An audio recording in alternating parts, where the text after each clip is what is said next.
Alright, quick video on my progress on this neon thus far. Managed to finally get the timing cover off, which was a royal pain in the ass to do by yourself. Everything else that I've done to get to the cylinder head thus far has been pretty much standard, just connecting the electrical stuff. Nothing was really that big of a problem with the exception of the timing cover. So, a word of advice. An easy way to do this is to have two jacks. So I got this jack with my hockey puck on it right on this brace between the transmission and the oil pan. And I got a second jack, the big piece of wood on it, right there against the oil pan. Because the problem I had with just this one jack is when you jack it up this side, you can only get the engine up so high, and you can't reach the bolts that's on the timing cover that would go, it connects right there when the cover's on. It won't clear any of this for you to get the wrench down in there. It just bangs right up into the frame here. So what I did was I jacked it up damn near as high as I could go with this jack 1. And I got the second jack with the wood, and then I was able to jack up, the passenger side of the engine even higher. And so when I got it high enough and forward enough by pulling on the engine, just kind of pulled the whole engine a little forward so I can rock it like right now. So by jacking it up higher, pulling it forward, or push it back depending on how close you are to it, you'll be able to move your air conditioning line out of the way and get the wrench in there, the socket. It's a 15 millimeter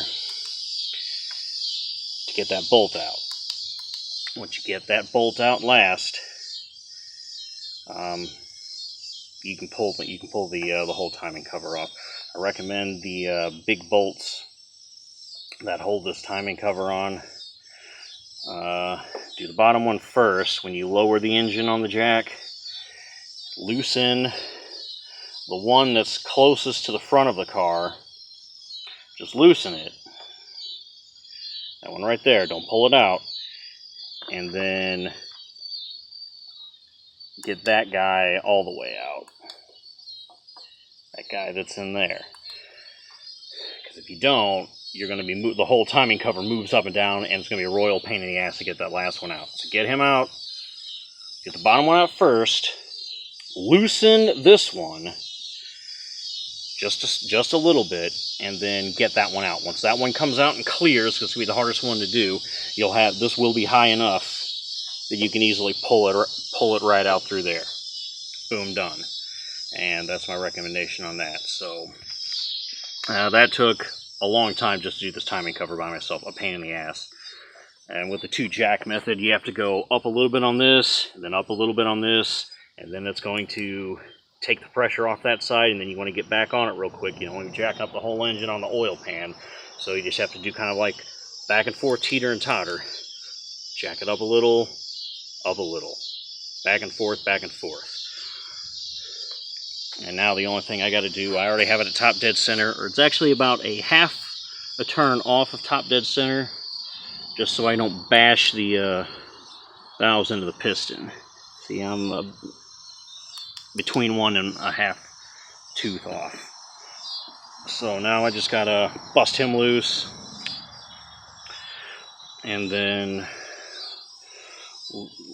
loosen the tensioner, pull the timing belt off, and I can take the whole tensioner off, take the water pump off, replace the water pump, pull the back timing cover off, and then I can pull the valve covers off, and then loosen the head, and then pull the head off, and then we should be golden. And then after that, it'll be the long, daunting task of reinstallation, which I'm not looking forward to.